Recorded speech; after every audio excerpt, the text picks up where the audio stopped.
Tarde de notícias.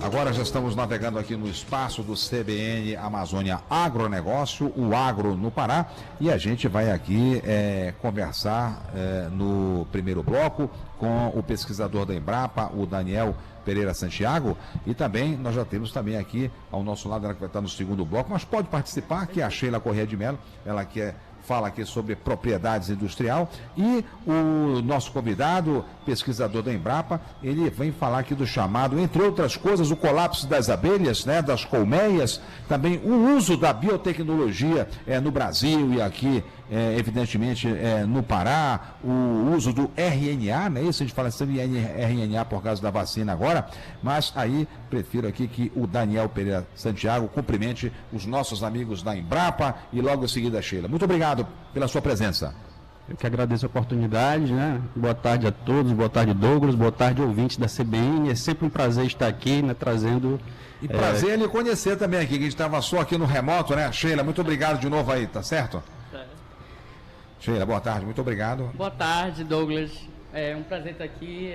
A Embrapa tem sempre uma pauta interessante para estar trazendo aqui para os nossos ouvintes, para os nossos telespectadores do YouTube. É verdade. E um grande abraço aos colegas lá da Ascom da Embrapa também. Muito bem, bem lembrado, né? Bom, Daniel, eu queria que você falasse um pouco aí do uso, então, dessa questão aqui, no caso aqui da Amazônia, de biotecnologia da Embrapa aí, primeiro focado aqui nessa questão de colmeias, não é isso? O que é esse chamado colapso das colmeias e como é que entra essa tecnologia? Bom, colapso das colmeias, né, que na verdade é uma síndrome de desaparecimento das abelhas, que acomete principalmente, né, tem acometido a espécie Apis mellifera, né, que aqui no Brasil nós temos um híbrido chamado africanizada, e na Europa e Estados Unidos se trabalham com raças puras, né, conhecidas por abelha alemã e uma outra raça também denominada abelha italiana. Bom, a partir da década de 2010, né, começaram a ocorrer relatos do desaparecimento das abelhas das colmeias. Então, um apicultor chegava nas suas colmeias e verificava que haviam poucas abelhas adultas, muita cria, né? E a rainha ali correndo por ali, e isso era uma coisa que se observava em praticamente todas as colmeias, sendo que não se identificavam abelhas mortas, né? Então isso virou um mistério, e inicialmente na Europa e depois evoluiu também nos Estados Unidos, né? Então começaram a teorizar, né, várias situações, e hoje o que nós sabemos que são um mixing de várias ações, né? Nós temos os agrotóxicos, temos o desmatamento, temos as doenças das abelhas, né? Então vamos pensar assim, é uma situação de baixar a imunidade e tornar o indivíduo susceptível. Então se o indivíduo está com baixa imunidade, então os vírus, as bactérias, os fungos que estão no corpo daquele indivíduo, né, naturalmente eles vão se desenvolver com mais estresse, não é isso? Né? Mas tem um fungos também lá que atende. Sim, né? o fungo, sobre isso bastante para conversar. O fungo é uma das a nosema, né, que é um fungo que causa uma espécie de dor de barriga nas abelhas, né, e as abelhas não conseguem trabalhar, né, e muitas delas chegam a perecer. Então a colmeia perde a sua função produtiva. E aí como é que entra então a biotecnologia, e de que forma a Embrapa já faz isso aqui também? Bom, aqui no Pará... Você que é o homem, né? Já tentamos adaptar as tecnologias utilizadas nos Estados Unidos, aplicadas no campo, não nessa parte ainda gênica, né? O RNA, né? O RNA, que são os marcadores moleculares, sim, que identificam, né, essas características, se o indivíduo é susceptível ou não. Fato que, por exemplo, para a Covid, nós ainda não identificamos por que determinado indivíduo é mais suscetível ou não, isso geneticamente. No caso da CCD, nós já sabemos, né, que alguns indivíduos apresentam essa característica genética e os marcadores genéticos podem indicar. No campo, isso é possível observar através de um comportamento chamado comportamento higiênico, que aqui no Brasil, como eu falei inicialmente, nós temos um híbrido, né, chamado abelha africanizada, e esse híbrido naturalmente é mais resistente, né? Então, as abelhas, de modo geral, todas elas têm também um ácaro chamado varroa, que é o maior dispersor de vírus, né, que as abelhas têm. Esse ácaro aí que... E assim, né, o fato das abelhas africanizadas terem esse comportamento, né, dá uma oportunidade, né, que agora, justamente no mercado, como está enfrentando essa pandemia, o preço do mel, né, foi muito elevado e demandou muito do Brasil por estar, digamos, com um material genético teoricamente mais preparado, né? Então, aqui no Pará, há mais ou menos uns 5 anos, nós começamos a tentar adaptar essas tecnologias existentes de campo para produzir as rainhas aqui no estado, e nós obtivemos sucesso. Então, é possível, dentro do plantel do estado, né, do Pará, né, selecionar aquelas colmeias, né, numa seleção massal, com as características positivas, né, de resistência, né, de comportamento higiênico, para que, no momento que ocorra uma doença, exista uma larva ou uma abelha doente, esse comportamento higiênico das abelhas, né, já se comece a atuar retirando os indivíduos doentes para evitar uma contaminação Isso maior. Então já está ao alcance dos produtores aqui de mel, mais ou menos? Sim, o conhecimento está acessível. Infelizmente, né, ainda não temos o setor de produção de rainhas aqui. E existem produtores de rainhas... O que falta a rainha aqui na Amazônia? Bom, acho que falta mais investimento, né, na questão de ciência e tecnologia, né, para o desenvolvimento de centros de pesquisa em apicultura especificamente, né, para a gente se preparar para o que virá, né? Então, o que nós temos hoje, né, está voltando a entrar rainhas de raça pura europeia. Muitas delas, né, vêm de forma ilegal através das fronteiras de outros países, né, são esquentadas, né, aqui com DAPs de outros estados, como saindo muitas vezes, né, isso muitas vezes. E como não há uma quarentena de boa parte desse material, nós realmente não sabemos a origem e o que é que esse material carrega. Fato é que nossas abelhas nativas, hoje nós já temos estudos que comprovam isso, que doenças, vírus de abelhas com ferrão, que são indivíduos exóticos, já estão presentes em abelhas nativas, né? Isso é um risco, tanto que eu volto a trazer aqui à tona o exemplo do coronavírus, né? Que é um vírus que foi passado de um indivíduo para outro e se potencializou. Então, nós já sabemos que existem essas doenças de abelhas sendo transmitidas aqui no Brasil, então nos preocupa muito, né? Por isso que é importante estarmos preparados para o que poderá vir a acontecer. Vamos só, Daniel, aqui rápido ao intervalo e voltamos em instantes com o Daniel Pereira Santiago e também, em seguida, vamos colocar nessa conversa também aqui a Sheila Correia de Mello. Vamos falar um pouco aqui sobre mel, sobre rota do mel também, né? E a garantia desse produto também para a gente aqui. Indicação geográfica de mel também. Sim, exatamente. É por isso que você está aqui. 3h22. A gente segue aqui, máquinas à frente, com o pessoal da Embrapa, que sempre nos orgulha e nos alegra aqui com as pesquisas importantes pelo desenvolvimento sustentável da Amazônia. Nós vamos agora colocar nessa conversa aqui, na nossa mesa aqui de entrevistas, falei para você há pouco, nós vamos falar então agora com a analista da Embrapa, Sheila Correia de Mello, que volta com a gente aqui. Ela falou do IG, né, isso, da farinha de Bragança, né, e agora a gente tem que se preocupar também, entre outros, com a questão do mel e o Daniel Pereira Santiago continua com a gente aqui para participar, né? Quais são as perspectivas em relação aí ao IG também do mel aqui, com essas pesquisas todas que a Embrapa vem tocando, Sheila? Hoje, quando a gente fala em indicação geográfica, aqui no estado do Pará, a gente tem a possibilidade de visualizar, principalmente na gastronomia, um nicho de mercado muito interessante para ser explorado. E a Embrapa tem capacidade técnica de auxiliar em cadeias produtivas como a do mel, não só o mel de Pirabas, que é um mel super famoso. Quando a gente está indo para Salinas, a gente acaba dando uma paradinha no caminho lá em Pirabas para comprar um melzinho, né? Como também outros méis que sejam de abelhas específicas e melhor caracterizadas. Lembrando que a gente tem 2 tipos de indicação geográfica, né? Então a gente tem uma que é quando ela é famosa, que é o caso de Pirabas, que a gente chama de indicação de procedência, ou a gente também pode ter indicação geográfica para algo que seja muito específico de uma determinada de um determinado bioma, de uma determinada região, característica, que pode ser de uma abelha especial, por exemplo.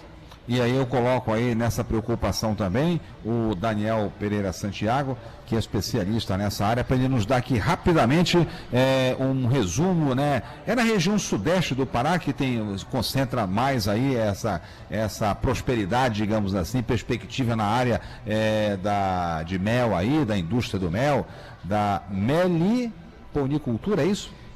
Bom, na verdade, o estado do Pará, né, a gente pode dividir em 3 regiões, né, sul, sudeste, a região nordeste do estado e a região oeste. Na região oeste nós temos uma grande quantidade de meliponicultores, né, e uma grande diversidade, que são os criadores de abelhas nativas, né. Na região nordeste nós também temos muita meliponicultura, mas principalmente a apicultura, né, que concentra 70% da produção. E nós temos a região sul-sudeste, que concentra mais ou menos 20% dessa produção, né?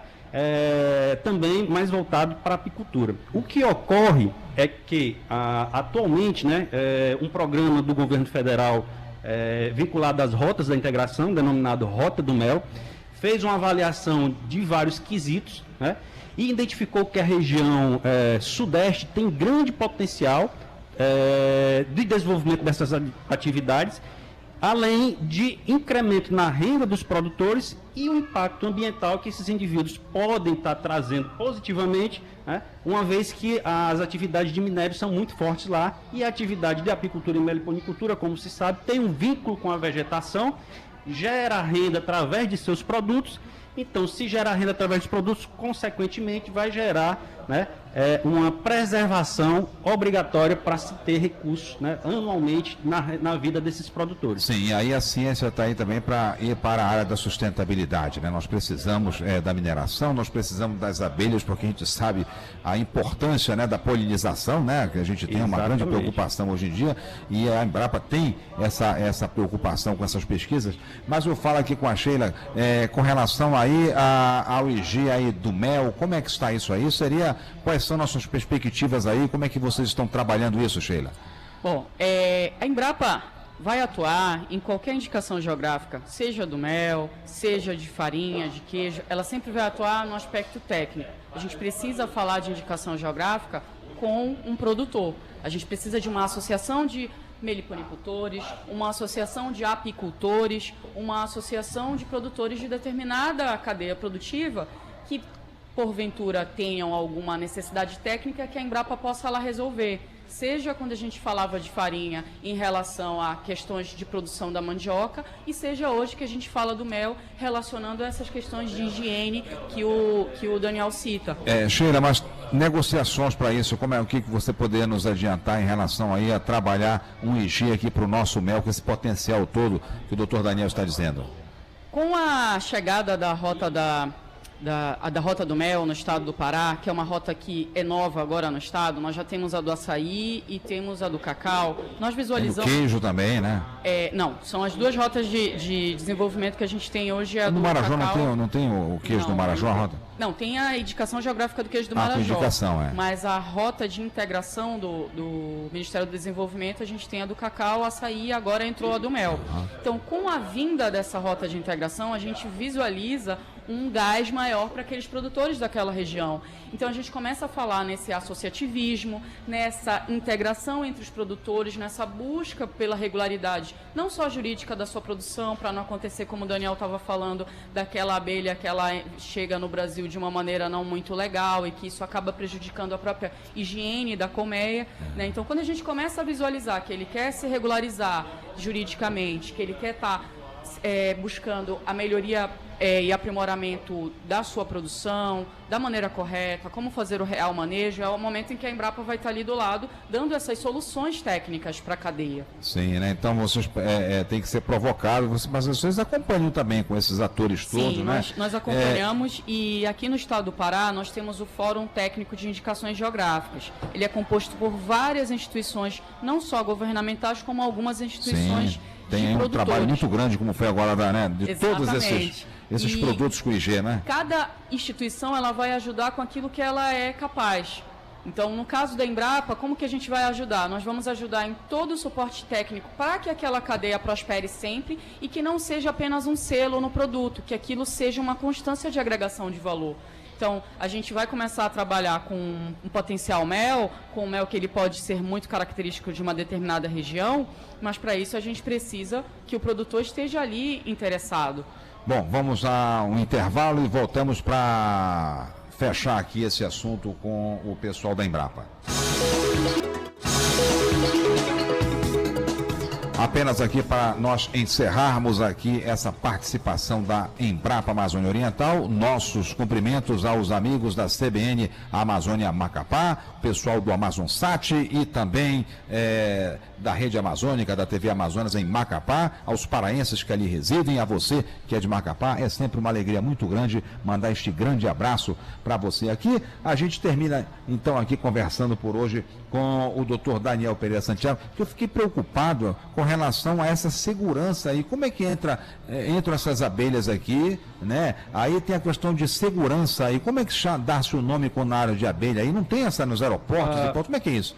Na verdade, existe um termo específico chamado sanidade apícola, né? E a partir dessa questão de se entender as doenças das abelhas é que se estabelecem as barreiras, os órgãos, né, sanitários de sanidade animal, no caso, que até parar também, né? do Ministério da Agricultura, MAPA, e a nível de Estado, que aqui no nosso caso não é Depará, fácil, né?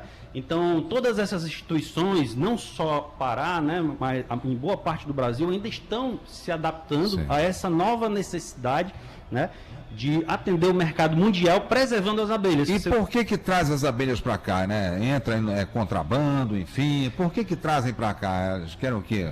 Bom, cruzamento e tudo, melhora a qualidade, enfim. Na verdade, né, existem linhagens realmente selecionadas com características positivas, puras, europeias, né? Mas que, como não há uma fiscalização nessa entrada, né, muitas vezes a gente fica na dúvida, né? Não sabe como é que essas doenças de abelhas estão realmente sendo transmitidas para as abelhas nativas. Uma vez que existe, sim, a partir das abelhas puras europeias, né, uma maior ocorrência, né, de algumas doenças que nós não observamos no nosso híbrido. E aí colocamos, sim, em risco nossas abelhas nativas. Então, os órgãos estaduais estão, todos eles, se preparando, se adaptando, né, junto com o Ministério, o MAPA, né, o Ministério Federal, justamente para se preparar, porque as nossas barreiras precisam estar protegidas, né? E os produtores precisam estar informados, né, de que nós temos também esse risco com as abelhas, assim como nós temos no nosso dia a dia. Né? Já temos aqui, professor Daniel, um outro assunto para a gente trazer aqui, tá certo?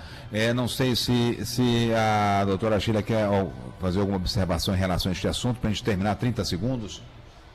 Acredito que seja bastante complicado hoje para a Depará e para os demais órgãos conseguir fiscalizar, claro, toda essa nossa fronteira, que só aqui no estado do Pará ela pode ser equiparar a muitos países. Tem que ter um exército de drones. Exatamente, é um desafio muito grande aí a ser seguido também, né, Daniel? Bom, e já que nós estamos falando aqui em apicultura, termina o programa aqui com uma homenagem ao grande professor, vou mexer com o coração do professor Daniel, Warwick Stevanker, que foi grande geneticista, engenheiro agrônomo, entomologista e professor brasileiro com reconhecimento internacional. O pai da apicultura brasileira atualmente, olha, né? Então, pouco se sabe do causou uma modificação positiva e hoje nós temos um indivíduo resistente, né? Nos deixou aí exatamente em 2018, ele que foi aí também aluno e professor da Universidade Presbiteriana Mackenzie. Obrigado. Apresentação: Douglas Dinelli.